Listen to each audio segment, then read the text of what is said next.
Hey, one of the blessings I have is to do the show each week with my friend John Heyman. He had to do it the last few weeks without me because I was on vacation. John is on vacation this week. So another of my blessings is we both work at MLB Network, and there are such smart people we do TV with there, and two of them are going to join us on the show today.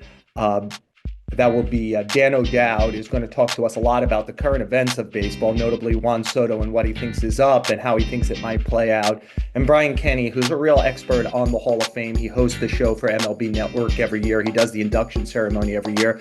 The ballot is out. I'm a voter. We'll break down all of it. Him and I will play hit and error at the end if you stick with us on the show with Joel Sherman and John Hader.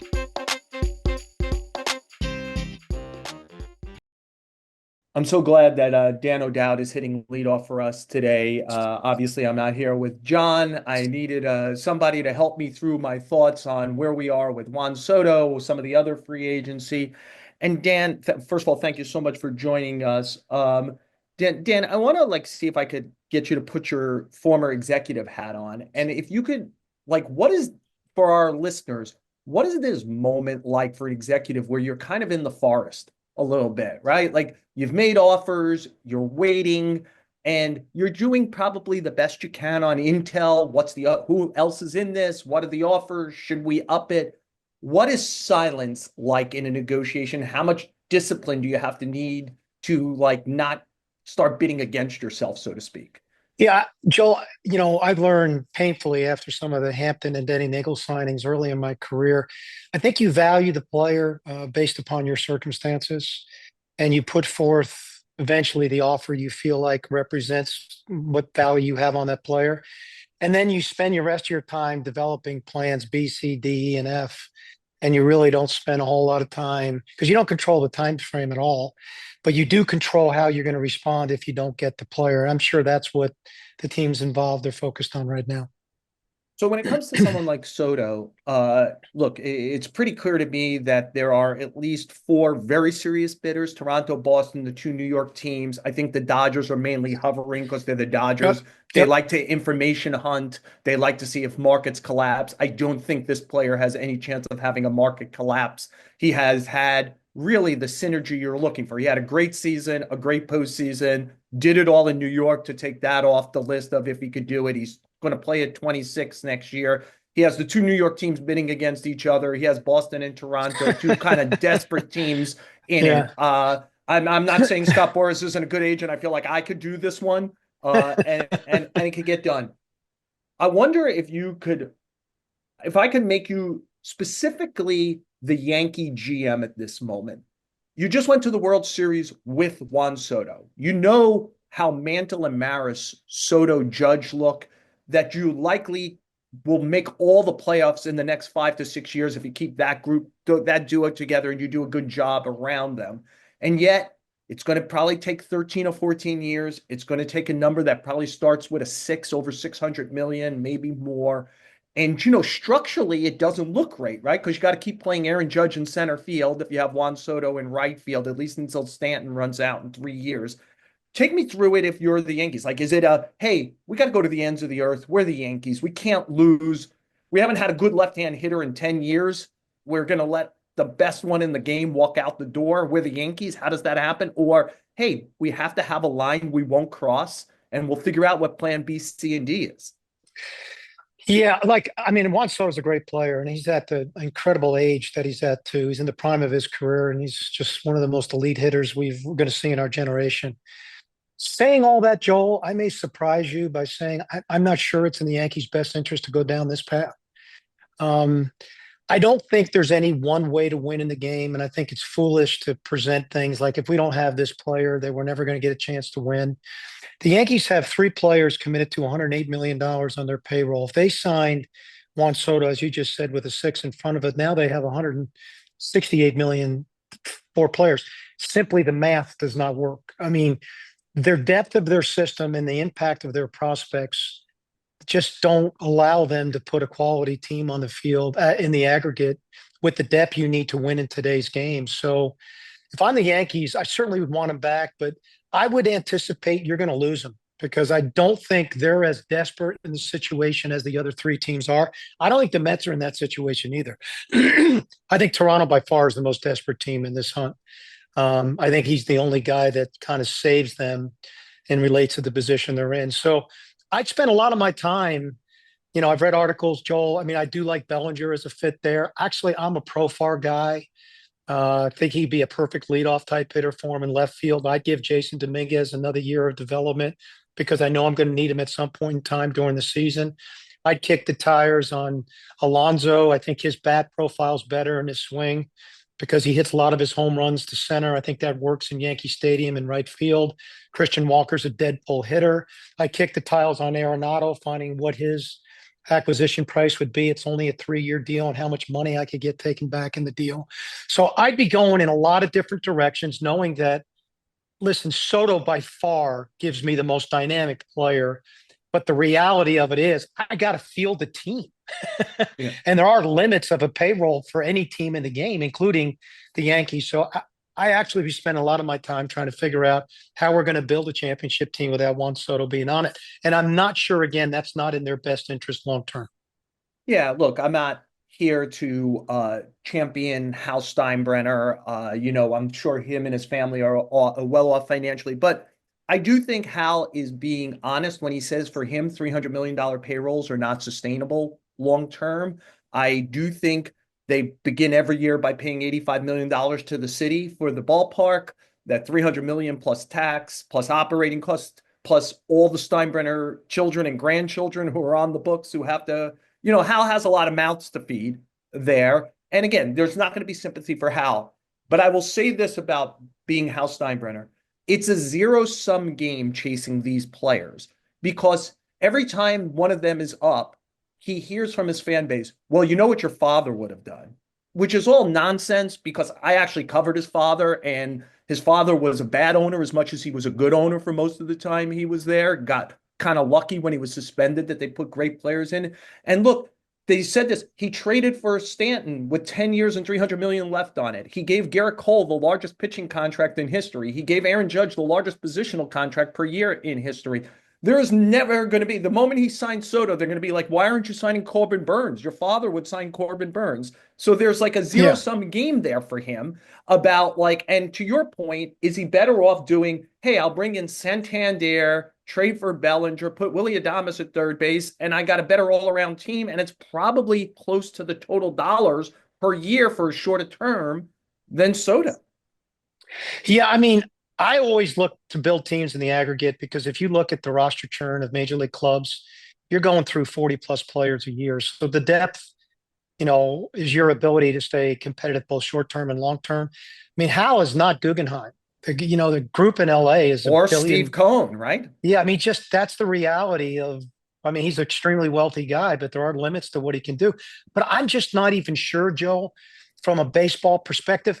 I don't know. Maybe I read into Aaron Judge's comment more than I did, more than I should have, because it was a comment that was made. There was no context to it, so I have no idea. But when his comment was, "Hey, man, it's not my money. I really don't care what happens." I don't know. It just sounded like I don't know. There was maybe a disconnect there with maybe he was sending a message of what to do, and I'm maybe again reading in it to more than I should be.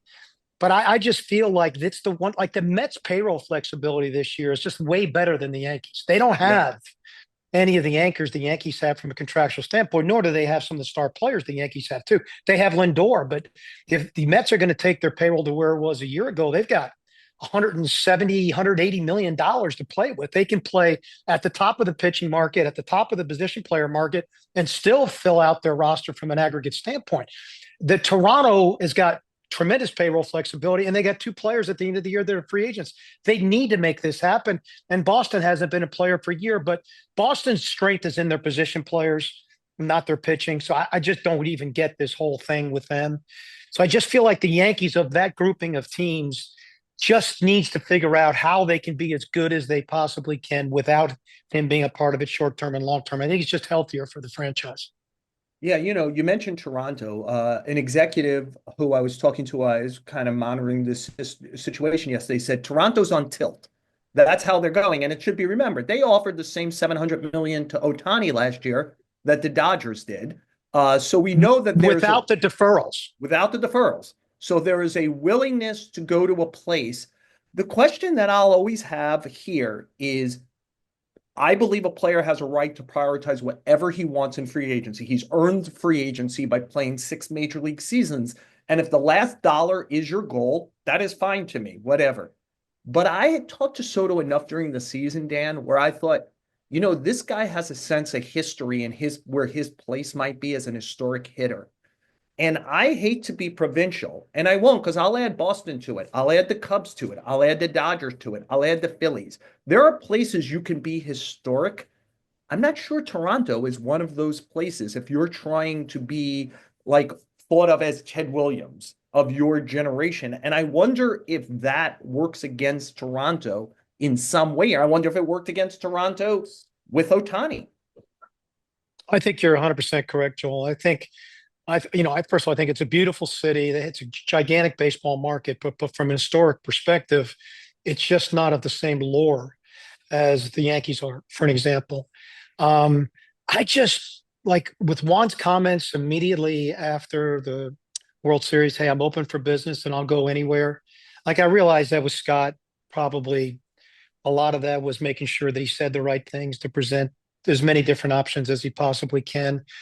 I just I've been around players in my career, quite honestly. I knew from day one we're going to chase the last dollars, and I didn't care about that. I just knew that that was important to them. That in some way equaled a sense of self worth and what you said, a recognition historically in the game. I always felt like he fell into that category. I guess time will tell whether that's true or not, but I do believe Toronto will make an offer that's right there where the Mets are. I think they're going to be the two highest bidders in this process. And I think it's going to come down to a decision. Does he want to go back to New York for less money, meaning the Yankees, or is he going to want to chase the money in Toronto or in Flushing's? Yeah, yeah. And I'll just have one thing before we flip over to the Mets here is you made an interesting point. Boston needs starting pitching. For a organization that has disappointed their fan base by not pursuing big fish the last few years, like I've got to believe that I don't think these are stupid people. So I have to think that they're in with both feet also, because the last thing you want to do again is say, hey, we monitored it or we finished third in this. They finished third a lot the last few years. And in probably the most critical media market, even more than New York to some degree, in Boston, I would not be setting up my fan base with high expectations to finish third. So I just wonder, is Boston in this a lot deeper? And their feeling is we'll get pitching by using some of these young position players if we could get Soto, because it just doesn't make tactical sense to who the Red Sox have been the last few years to put yourself out there in this way and not be kind of financially committed at the very top of the market. Well, I definitely think it's a reaction from saying you're all in past years and never being an all in. So I definitely think they're all in. And I mean, Soto's a lot safer pursuit than Corbin Burns. If you just historically look at, the injury likelihood of sustainability for Soto's way higher than signing a top of the market starting pitcher. So I get that thought process completely. I just don't know if they're going to play at the same levels Toronto or the Mets would. I mean, I just don't know if they have the wherewithal to do that either. And Joel, for me, again, they could build their pitching staff in the aggregate and be way better. They were, for me, 2, 3 weeks. I thought Alex Cora did one of the best managing jobs he's done in his career last year. And it's like a 3 week window. If they played better, that I thought that was a postseason team. So I don't think they're that far away with their positional players. I could see them doing something with the Bregman if they don't sign Soto and trying to get Devers to move to first base. But I think that's going to be a war to try to make that happen. But I do see them being aggressive, continue with position players. And I think you're right. I think they will try to take their younger position players and trade, for an example, a Crochet um, from the White Sox. For me, I think those young positional player groups are phenomenal, and I think Soto is going to be a man on an island there. Whereas with they don't have a Lindor in Boston and they don't have a Judge in Boston. So I think that Soto performed so exceptionally well in New York because I thought Aaron Judge took the pressure off him. I think Lindor takes the pressure off of him.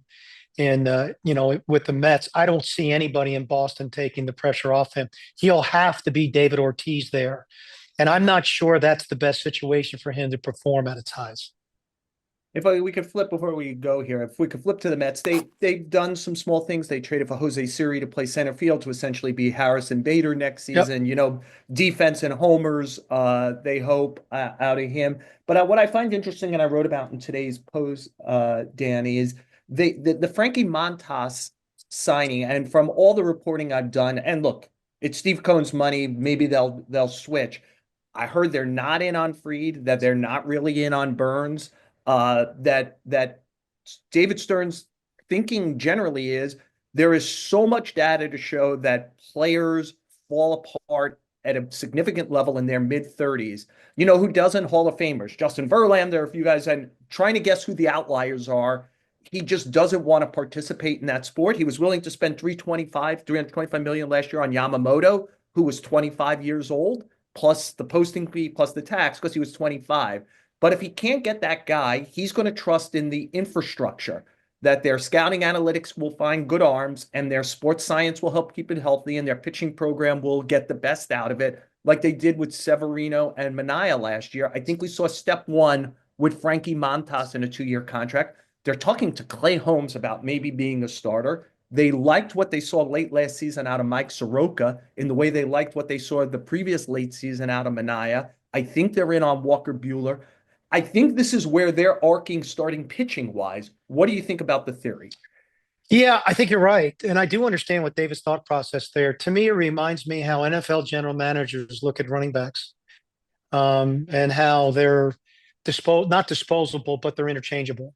And I think he builds a staff with workhorses, hoping to, like, to me, Frankie Montas is a plow horse, not being disrespectful there at all. He threw 150 innings. He usually takes the ball every fifth day. He's a great influence in the clubhouse. They probably see something they can tweak in him to make his performance a little bit better. But I think they look at guys like that, hoping that the Quintanas and Severino emerge through the course of their season with their pitching development program and pitch like a true number one when they need them to pitch the most at that. But he doesn't want to run the risk of having an albatross contract around his neck. I mean, I don't know why. Maybe Benaya's pricing himself out. I thought he was a great fit there. Even if it's 20 times three, a 3-year deal for a starting pitcher is not, it's you can see the finish line as soon as you sign it. So me, it's not a bad contract. I wouldn't be shocked if he ended up circling back to him at some point in time when the market's been flushed out. But I think he's going to add arms to where he goes into a season with 8 guys. And he's going to figure out who the best 5 are to start with. He'll probably go with 6. So Senga doesn't have to pitch every 5 days to monitor and keep him healthy. But I do think he's going to try to create this position player club that is absolutely lights out dominant and do what he did in Milwaukee with the back end of his bullpen. Yeah, I think you're right, and I think that they're trying to create some time, feeling that they'll be able to. Again, this is the conceit of 30 organizations. Everyone thinks they're going to do it right, but they believe that like Brandon Sprout and Nolan McLean are close, and they feel high end close, Right. Yep. and they want to create some time with some short term contracts to get Correct. to do more development of those guys and everything else because they want to be the Dodgers. They want to create that factory of arms that are coming through and then augment around it. And I Yep. think that's short-term pitching and to your point, a strong everyday lineup. So I think, Soto obviously falls into that Yeah, I will say category. I'll be shocked if Soto doesn't end up there. I really do. If you just look at how everything lines up, and I'm curious what your thoughts are. Steve can probably beat any bid by $50 million. And if Soto gets to stay in New York, it's a really good lineup. It's got athleticism, depth. They could either keep Pete if they want to, or they can move Vientos to first, sign another third baseman on top of that, and really be better defensively than they were a year ago in the infield, because they got Mauricio coming back, who I think is a great looking prospect. So they got a chance from a positional player group to be pretty special. I do think he needs work in the back end of his bullpen because he had lights out with a questionable starting rotation after the first two in Milwaukee. He had a great back end bullpen with a tremendous amount of depth every year. He needs to work on that. Yeah, there's no doubt. I think he's going to be among the busiest executives as we go along this off season. It's going to be really busy in Dallas. Dan O'Dowd's going to be there for MLB Network. So am I. Dan, I'm so appreciative you joined us here, and I Yeah, look thanks for forward having me, to Joel. seeing you in Dallas. Thanks so much to Dan O'Dowd. Hey, one more thing, Joel, is that Yeah. congratulations on your guys' success. I mean, you and John started this not long ago. You've got one of the best podcasts in the entire country that focuses on the game of baseball. So congratulations to you guys for having the courage of doing this and making it so successful. Thank you, Dan, and stick with us. Brian Kenny joins us next to talk Hall of Fame.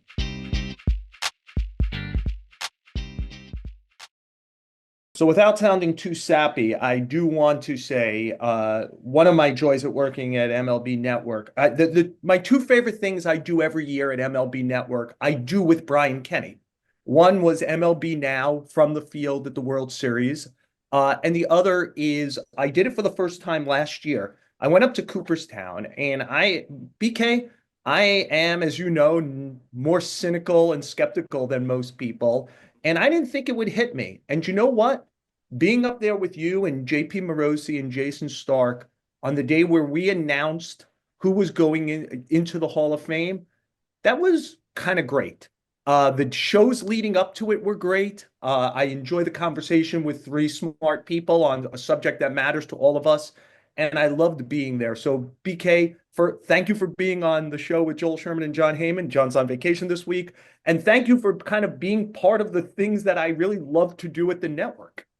Oh, you're welcome, Joel. And it's a pleasure working with you. It's good working with like-minded people who are skeptical, always, challenging accepted thought, intellectual, and yet having fun with baseball. And we know maybe it's superfluous, but it's not to us. It's something ingrained in us. And I've long loved the Hall of Fame and what it means. And again, talking Hall of Fame, gives us an excuse to go back to what meant so much to us. So being in Cooperstown, and we'll be up there this January 21st for the official announcement. We'll be doing MLB Now shows right there from the gallery. I mean, being in the Hall of Fame in Cooperstown in the winter, especially, I love that when it's a little quieter, is such a treat. And I loved doing that last year with you, Jason, JP. It was fantastic. I look forward to it again this year. So we're talking about it because I got one of these in the mail about a week and a half ago. That's a Hall of Fame ballot, and it's the Hall of Fame that matters, right? It's the one people have conversations about, that people are passionate about. I just want to begin at this place. I actually think the day that this comes out should be a bigger deal. That there should be like I am on the committee that helps decide who gets on the ballot. You get the list of everyone who played 10 years in the major leagues, 5 years out, who should be on it. I assume Ben Zobrist is never making the Hall of Fame. I assume Adam Jones isn't going to make the Hall of Fame. But to simply get on the ballot means that you played 10 years in the major leagues, a very, very difficult thing to do. And then the second thing is you played at an incredibly high level. And I think we should celebrate the day this comes out and who's on it new every year in a more significant way. No question. I would look at it even like last year, right? You named a few guys that are down ballot. Last year, I did essays on Adrian Gonzalez and Matt Holliday, right? Just examinations for Cooperstown Justice. And I know they're not quite Hall of Famers, but they had great careers. Not good, great. Yes. They're right there. And so I was arguing their case. I was telling all our producers at MLB Network, I was like, let's just get on Baseball Reference, take a good look at Adrian Gonzalez. Take a good look and be reminded of where Matt Holliday was. Like, wow, what type of super productive hitter he was for a good enough period of time. I know they just fall short, just like, you mentioned Adam Jones. Johnny Damon might fall short, right? Mark Burley might fall short. But these guys weren't just like, hey, they played their 10 years and they got on the ballot. Like, no, they had great careers. And yes. I'm longing like you to somehow recognize that. And I agree with you. It'd be nice to get up there. There's already a screening committee. It's not just everybody gets on. And even the players this year, when you think of like Russell Martin, uh, Carlos Gonzalez, Troy Tulowitzki, Zobrist, guys who probably won't make it, might not make the 5%, Joel. Yes. Still guys who are close to wherever we would deem that line, they're close to it. You know, BK, we'll be doing this a lot over the next few weeks leading up to the announcement in the third week of January up in Cooperstown, the key elements. But if I could go through a couple of them. Does a unanimous vote mean anything to you? Because that's gonna be a subject. Is Ichiro going to get all the votes? Is he going to join Mariano Rivera and be 100%? And should it matter? It doesn't matter at all to me. Yeah, not at all. Because there could always be that one curmudgeon, or there could be someone who I don't know is trying to save votes to keep guys over the 5%. I don't get crazed about it. I never even talked about it when it was Tom Seaver who had the highest percentage. Like, okay, like what does that really mean? And Tom Seaver is an all-time great, like a top 5 pitcher all time, but it didn't mean he's better than Walter Johnson. It doesn't mean that so no, if you notice on our shows, I'll bring it up as a topic just to bring it up and say, same way you did, does it mean anything? And my answer is no.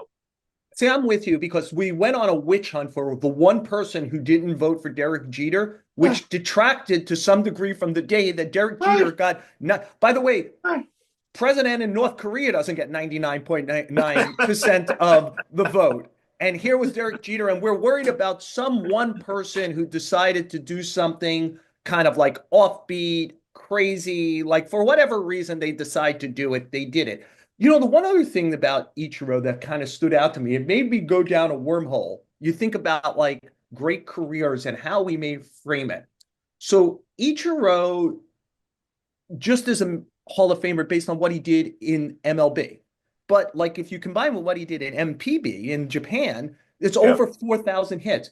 And I went and looked at what Hideki Matsui did in the. Do you know he hit over 500 homers combined in the two places? And he, as a major leaguer, he was 118 OPS plus. He was a great postseason player. I wonder, like, I've always been longed for, and I'm not saying he's a Hall of Famer, but that we should do careers in their totality, the baseball life of somebody, right? Because ultimately, that's what happens when you end up voting in if Davey Johnson ever gets into the Hall of Fame, right? Like that would be how he got in. He was a well above average major league player. And then Lou Piniella, he was a well above average major league player. Then he was a well above average manager in multiple places. And I just wonder what you think about, like, should it just really be crystallized to this? Or as more foreign players come here, should we be thinking about what's the totality of their baseball life? Yeah, no question. I think it was the National Baseball Hall of Fame because that made sense in the 1930s. As you know, it's the International Basketball Hall of Fame.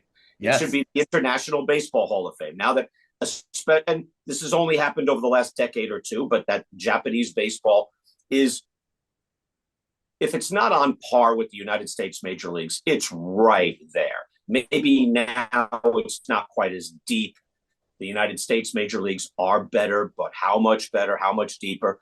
I think eventually that has to change, and that will change things. As far as the totality of that leads to a lot of other things where people who are contributors, which I'm in favor of, like a baseball life. You and I have had these conversations, whether it's Buck O'Neill or Bill James or someone like that, just like owners get in. I have no problem with owners or commissioners getting in. They're significant contributors to the game. I think there are also, right, pitching coaches and, sabermetric pioneers. And now, sooner or later, we're going to be faced with where managers used to have an avenue to get in.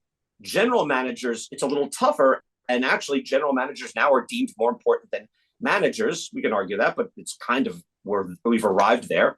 And we're going to have to look more closely at people like Brian Cashman and Theo Epstein and say, is there an avenue for these GMs to get in? There is. Pat Gillick has gotten in, John Sherholtz, but it's a separate committee that they're up against, managers and owners and, used to be pioneers. I think there's room for more without diluting the entire honor. You really want to start an ugly fight with a lot of people. Mention that maybe Scott Boras should be in the Hall of Fame if we're going to spread it through baseball life. Dr. Frank Jobe, how many players' careers have been saved because of Tommy John surgery? one last one on Ichiro because it's part of my concern about where the voting has gone over the last 10 years in specific. Ichiro only finished with a 107 OPS plus. He only finished with 3 seasons of more than 4 WAR.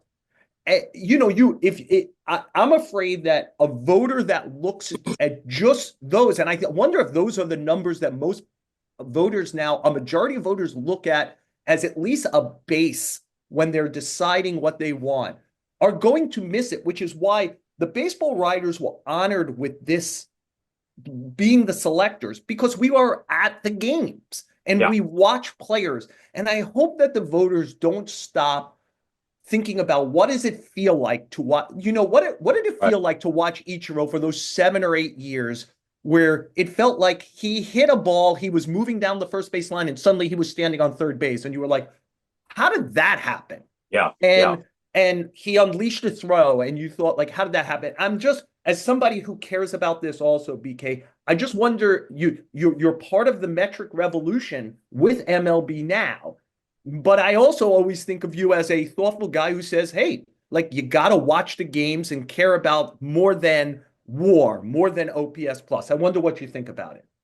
Again, to give the background for the people who haven't, watched me or followed me for a long time, I was an advocate of an objective methodology 30 years ago. I was doing Hall of Fame nights on my local TV channel, WRNN and WTZA in upstate New York in the 80s. And then in the 90s, we had a little half-hour TV show on our little TV station. So I was and then when I got to ESPN, I was always looking for an objective methodology. So I'm the one who was saying, hey, develop some standards. Now, having said that, now that we've had these standards, especially for WAR and OPS plus and ERA plus, which measure the run scoring environment, which is an awful lot of the context of baseball.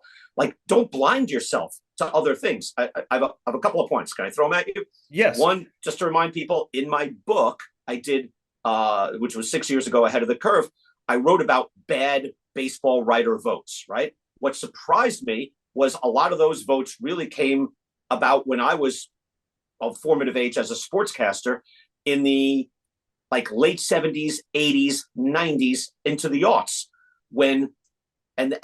so I went back to 1933. I said, I'm going to look at every single vote. And I did. I'm going to find all these bad votes. What I found was in the 1930s, 1940s, 1950s, there were very few bad votes. In fact, and my conclusion was these were the writers who were going to the games. There were a lot more shortstops winning MVPs, pitchers when they were pitching over 300 innings, and catchers. Those are the guys who are watching the games that could, since again, our inner computer is sophisticated. When you're watching the games pitch by pitch and there are fewer teams in the league, I believe those sports writers had a good sense of who was most valuable. So yes, it shouldn't be the WAR Hall of Fame. And the numbers you were citing with Ichiro don't capture his game. By the way, the WAR numbers never captured Big Papi's game. Like we know when we were watching him, this guy was a monstrous, force, the monstrous force in the game, actually. And then you could actually look at it and go, wow, he was a 4.4 WAR. Like, well, that didn't capture what the guy does. Another guy that I looked at a few years ago, we don't have to go into it in depth, but when I was looking at why Don Mattingly has such an impact on all of us. And I, figured out it was the strikeouts, the contact, and the power. It's a very strange combination, and the fielding on top of it all. Another guy like that is someone who gets compared in these, if you look at his regular numbers, how did he ever get into the Hall of Fame? Kirby Puckett. But you remember watching Kirby Puckett. We were younger, but we watched him. We were sportscasters. You were a sports writer. We were watching him. Even if you look at his line and you really dig into the numbers, get into the number of hits and the power and everything that he had, you see the volume and the batting average. You see, there's something different about this guy. And when you watched him, you knew you were watching one of the best players in the league. And then if you look back at just the bones of it later in the stats that we normally look at, they don't properly capture Kirby Puckett's career. I just throw that in as an example. Ichiro, the same thing. Right. Oh, his OPS plus was this. Now you really had to see the guy. And that's not hyperbole. We could get into the metrics as to why. And to your point of taking extra bases and fielding and his rare skill set of his base running and his arm, that alone leads to a lot of winning baseball that we're only now, Joel, capturing in our baseball-y plays that we do on MLB Now or watching, hey, what was the difference between the Dodgers and the Yankees this year? One team Yeah. seemed to be a little more baseball-y than the other. It matters. It matters as much as a double to the gap that drives in 2 runs. Yeah, well, the long-standing thing is the hardest thing to do in sport is to hit a round ball with a round bat, especially when the round ball's coming in with great velocity and great spin and great movement. And I would say that few people in the history of the game did it quite as well as Ichiro Suzuki, right? There's the hit totals are staggering. I think there'll be another one where modernity will fight against something else. And that will be the case about CC Sabathia, who feels very Jack Morrissey to me, except for in an age when there are no other Jack Morrises. Like we're watching the end of the mastodons walk through the planet, right? Yeah. With when Kershaw, Scherzer, Verlander are gone, maybe Garrett Cole looks a little like that. But then after that, Yeah. Zach Wheeler, who started late. So do we kind of like if you just look at Sabathia's ERA, I'm like, well, look at that 5-year period where he pitched 230 innings or more, and in each of those 5 years also pitched in the postseason.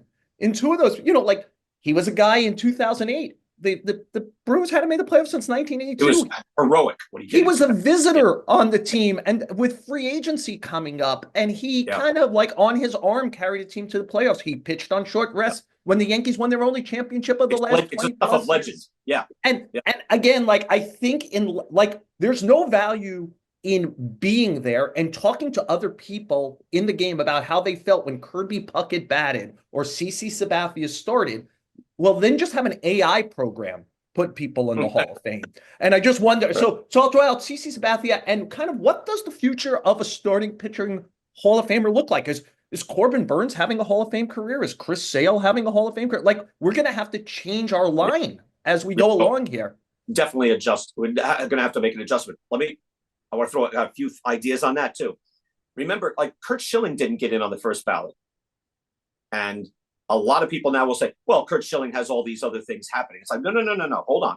In year 1, and I think year 2, he was doing Sunday Night Baseball for ESPN.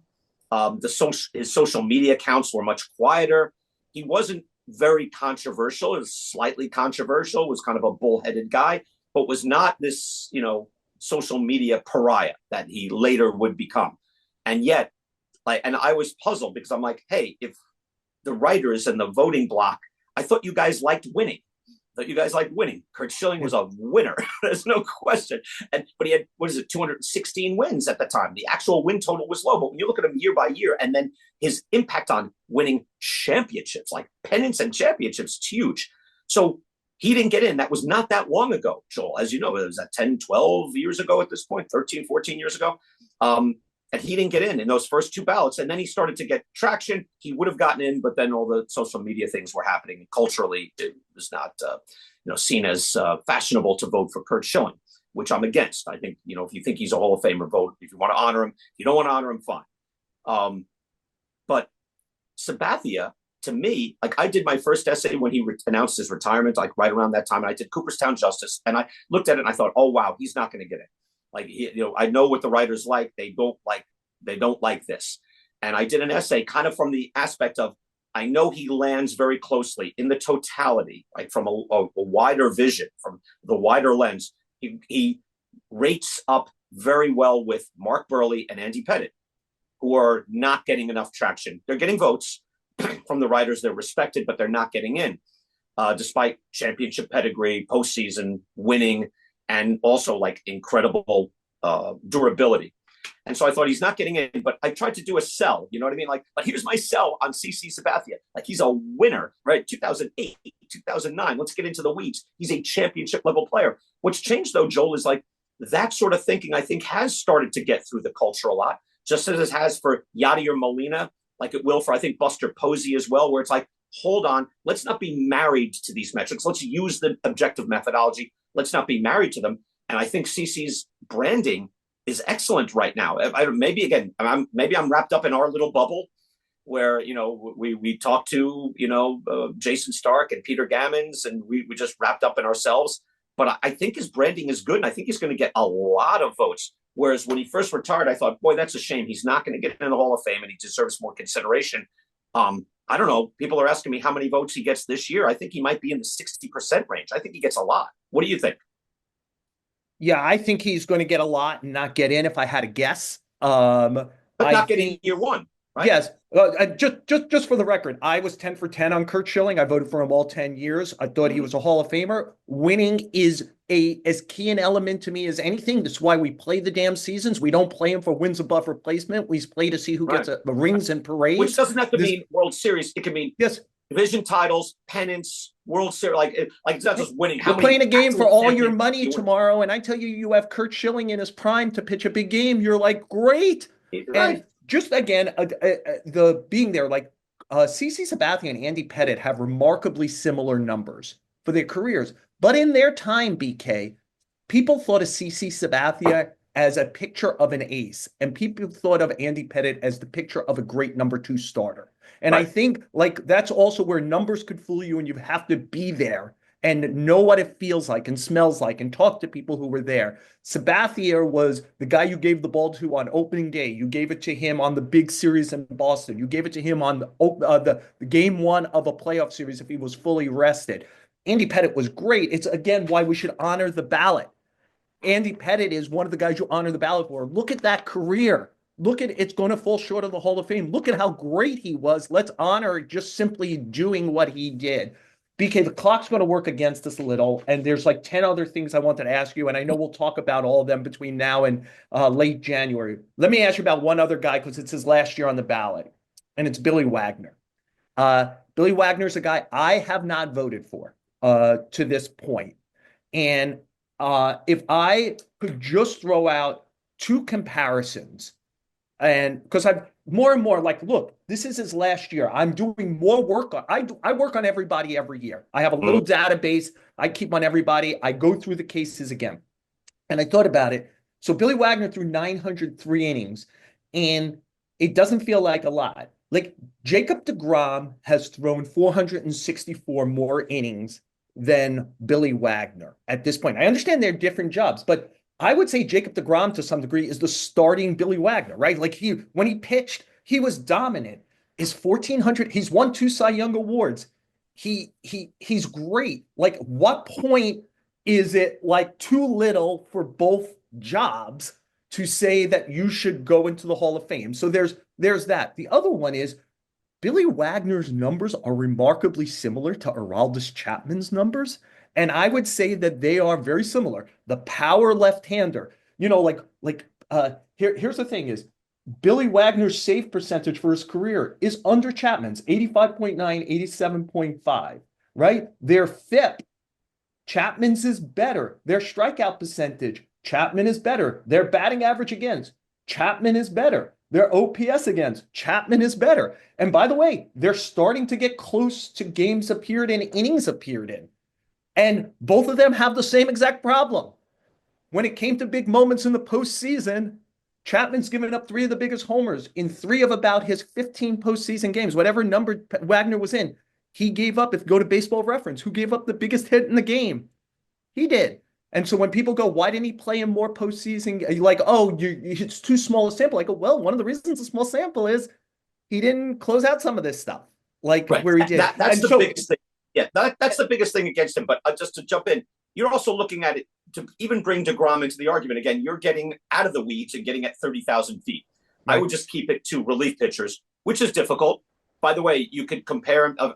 If we looked at Tug McGraw and Sparky Lyle, like don't go there because I would also say I think those guys are Hall of Famers. Dan Quisenberry, I think guys from back then who were pitching 110 innings out of the bullpen every I'm year. with you, BK. Yeah. I'm with you. And so this is what I hate. I always try to do this. I can't tell you how many times on a show with you I've said, I want to keep in mind that we vote for people, we don't vote against them. Billy Right. Wagner had a brilliant career. Brilliant. If he gets into Cooperstown this year, if he gets over the border, and I think he probably will, I think he'll get Yeah. the votes necessary and gets in. The Hall of Fame will not be diminished by Billy Wagner being there. And I hate, but like, I do feel like I should explain for somebody who's that close. I always feel like I should explain a case, what's holding me back for the first Right. 9 years. And I haven't filled this thing out yet. I'm still working on Billy You Wagner. didn't vote yet? No. Okay, you have time. I leave it on my desk. I literally leave it on my desk, BK, every year, and I've got a couple of check marks on it for obvious. And usually my history has been, if it's not obvious, just put it in the mail and send it. But I do, especially on the guys who are getting late on the ballot, like Wagner. I I go over it. I can't tell you how many times I've gone over Andrew Jones's case Mhm. over and over and over again. And so anyway, it's a tough one. You should be able to say, I don't give this guy my vote, because when you say that, you're honoring everyone else in the Hall of Fame. Yes. That's what you're doing, where you're not just being a curmudgeon, you're just not hating on a guy. And it's harder these days to do that because it's more fun. You get more likes. Not that I do social media, but you can feel the pressure. You can feel what people are saying or saying about you. I don't anymore, but you can feel because you're on social media. But it's more fun and more popular just to be in favor of a guy. Hey, I'm in favor of Don Mattingly and Bernie Williams, and people are like, oh, yay. And you don't have to hear from people that say, you stink. Why do you think that way? Like, people just don't bother if you're in favor of a guy. If you're saying no, it hurts more. And I've always been someone that I don't do many Cooperstown justices for guys who I'm thinking no, because I don't want to come out and say, hey, by the way, my conclusion is no. But I have had to do things like for like Albert Bell, where I've said, okay, I can see why you would vote for the Hall of Fame for this player, or Billy Wagner, but I understand why you wouldn't. And here's why I would, or I wouldn't. And I'll leave it at that. But for me, Billy Wagner, I asked, was he good when you were watching him play, when you saw him come into a game, right? He has a bad postseason, no question. But was he good or was he great? He was great. Yeah. He was great. He's very borderline. He was great. He's very borderline for me, And BK. he's number 2, by the way. I always throw this in, but if he was number 9 or 10 or 14 in park adjusted ERA and run environment adjusted ERA, I would say, like Jonathan Papelbon got no support. Joe Nathan got no support. They deserved more support. Those guys were actually great. Papelbon was great in the postseason, got no backing. Billy Wagner's number 2 behind Rivera in park adjusted and run scoring adjusted ERA. Number 2. For me, that puts him over the line. I think he's going to get over the line. And I'll just end this segment by saying something one of my mentors said to me long ago when I worked at United Press International, and he was a voter. He said, the way to know how great the Hall of Famers are is who's not in. Right. And so I always think of that as like you have to have a borderline, and that borderline might be Billy Wagner and Andrew Jones. Well, if Andrew Jones and Billy Wagner don't get in, think about what you're saying about the people that are in. BK, throw out the date one more time. We're doing the show. January 21st. We're going to be having the live announcement on MLB Network. I think it's usually like around 6:00 Eastern time. Josh Rawitch, the president of the Baseball Hall of Fame, will be with me. We'll be up there as well in the gallery doing shows. I think that Monday, Tuesday, and Wednesday in January and late January. After the announcement, and be up there. Hopefully, it'll be snowing. We'll get to frolic through Main Street. We'll get to look at some of the plaques again. And yes, maybe the maple bourbons will be fresh. And so look forward to being up there at the Otis Saga and up at the Hall of Fame. And for people who don't go up, like I say, how do you go in the winter? You go in the wintertime. You'll love it. All right. BK, thank you so much. We're going to go to a quick break here. Will you stick and play hit or error with us when we come back? Oh, sure. All right. Thanks so much, BK. We'll be back on the show with Joel Sherman and John Heyman in one moment.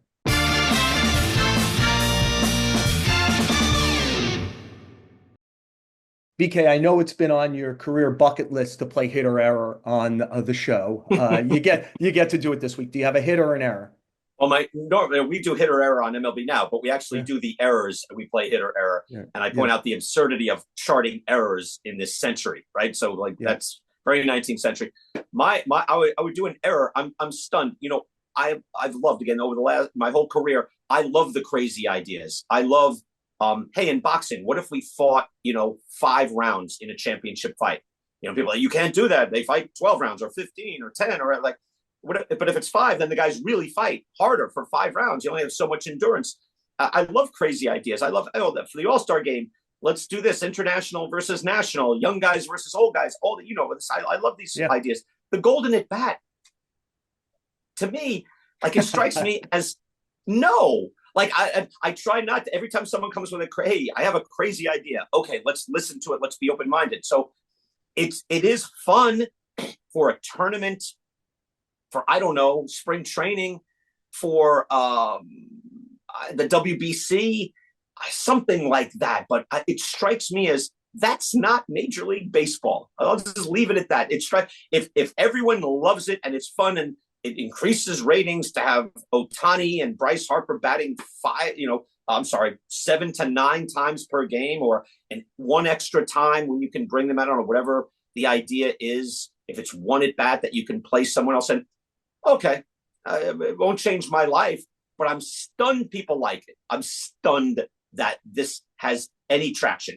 If that changes the game and makes it more fun and increases viewership, fine, go with it. But I'm stunned people are even considering it. It seems so against the whole nature of the team sport.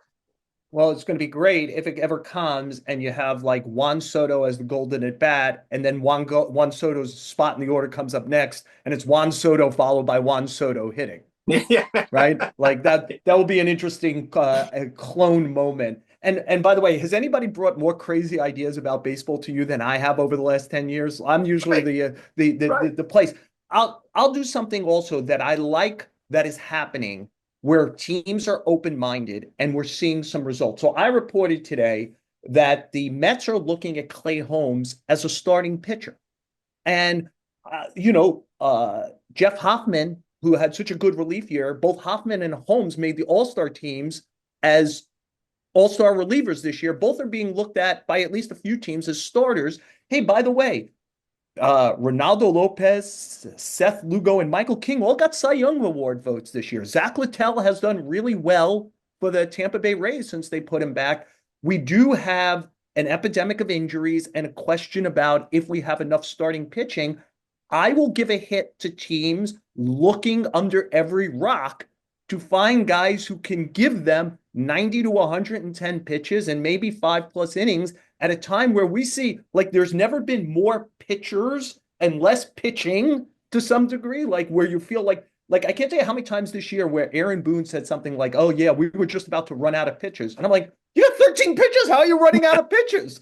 And it's because guys are used so much. We're not getting enough out of starting pitching. So being able to uncover that Seth Lugo is not just a starter, but a durable, give you a lot of inning starters. Michael King is a durable, give you a lot of inning starter. I'll give a hit to teams being imaginative and looking at guys whose repertoire and durability profile suggests that they could start. And it's about time. One, you bring up a good point that we're not even looking for 7 innings anymore. Like, no, can you give us 5? Can you give us 4 1/3? Yeah. And right, that this is happening now. Again, I wrote in my book, this is now 8 years ago. There are runners who are great at sprinting at the 100-meter, some who are great at the 400, 800, 1500, 5000. Same thing with pitchers. Some guys like Tim Lincecum was at his best doing 2 1/3. Like, if you can identify those pitchers and use them for what they're best at. There are clearly guys who are good, just not nice and slow, can give you 6 or 7 at their best. And then there are guys who can give you 1. And then there's all things in between. I don't think we've kind of developed that yet. So I think we're getting there. And again, hybrid pitchers, 90 to 130, that's the sweet spot. If that can be excellent, as the Dodgers look for that all the time, that's what will help you win as well. So it's about time that we got there. Well, one of the people who helps us think different about baseball for a long time now is you, Brian Kenny, and we appreciate you so much joining the show. Dan O'Dowd, another of my teammates, thank you so much for joining the show. Tommy Hogan, the producer of this show, another thank you, helps us so much, especially in a week where I don't have John to lean on. Thank you, Tommy Hogan. Apple, Spotify, wherever you listen to podcasts, rate and review us, give us a listen. The New York Post Sports YouTube page, give us a view. Brian Kenny's background looks so nice there. You'll want to see it, and keep sticking with us all off season. Maybe by next week, we'll know where Juan Soto's going. So stick with us on the show with Joel Sherman and John Heyman.